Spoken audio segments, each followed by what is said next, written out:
here with 911 Rapid Response, and today we're going to be going over a police interceptor utility that we've recently completed for a department in Maryland. We're going to start up front, and you're going to notice we have the standard Go Rhino push bar.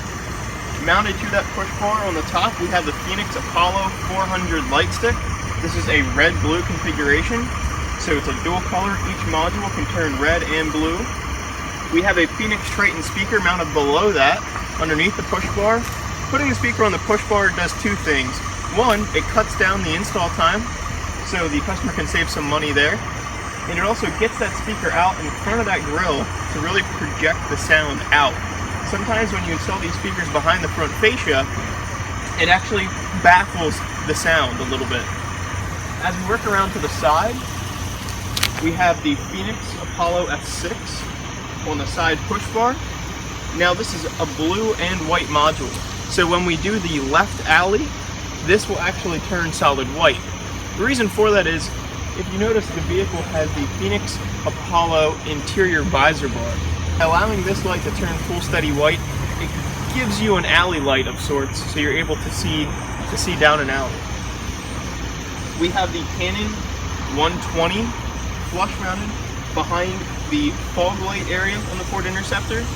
These Interceptors come one of two ways. They'll come with this black plastic area and no fog lights, or there's an option that there's actually a large fog light in this area.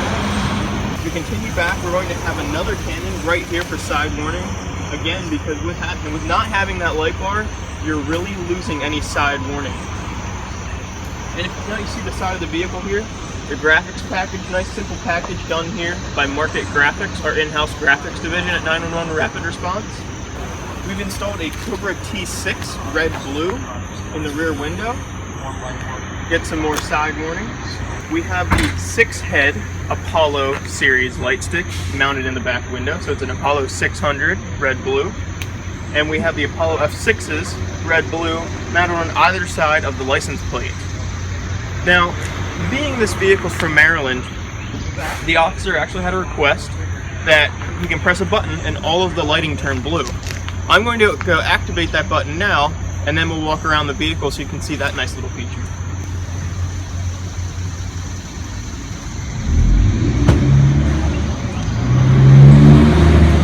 Alright guys, now you can see the entire rear of the vehicle is now flashing blue only.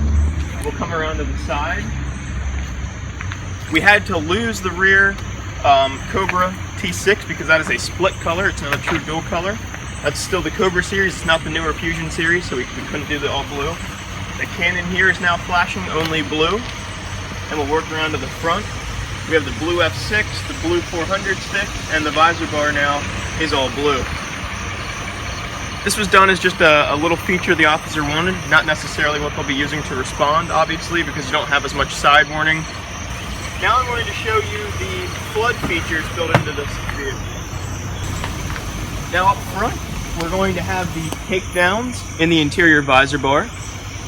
And we have the Apollo F6 here, like I said, steady white. And here's our Canon as well, steady white. So it gets some lighting out to the sides of the vehicle. Alright everyone, now here we are on the inside of the Police Interceptor utility. And we're going to start up top here with the computer solution we've installed for the customer. This customer is actually going to be going with a GTAC F110 tablet supplied here by us at Rapid Response. And what we've done is we've taken a Havas swing-out dash mount and we've coupled that with a GTAC specific docking station. Now what this does is allows the customer to access all of their radio controls, HVAC controls, anything like that. We would recommend, if you go with a system like this, have the backup camera installed into the center rear view mirror. That way it's not on this little screen and that you would not have to pivot this out of the way every time you would like to reverse the vehicle. So that allows it to swing away. You can access your controls. We have a device on here that allows this to canter either way, so you're never looking at the screen crooked.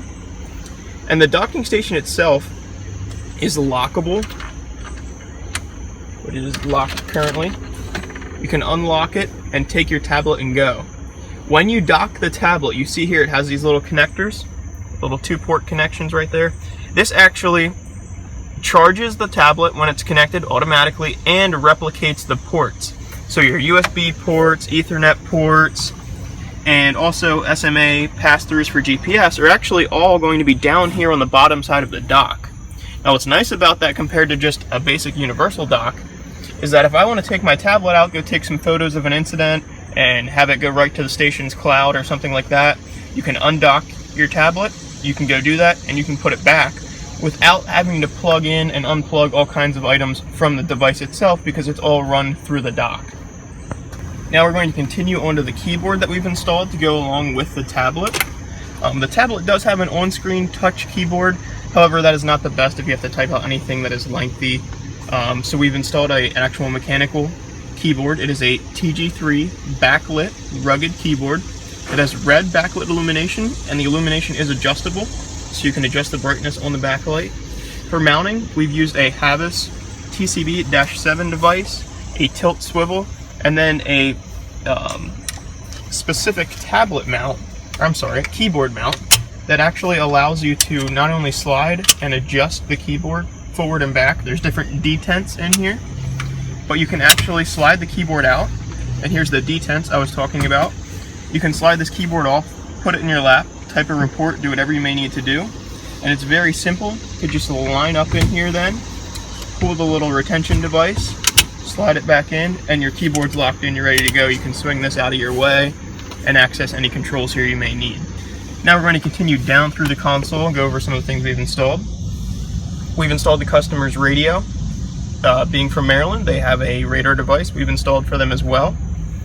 This vehicle is working the lights and sirens off of a Phoenix 4200 controller.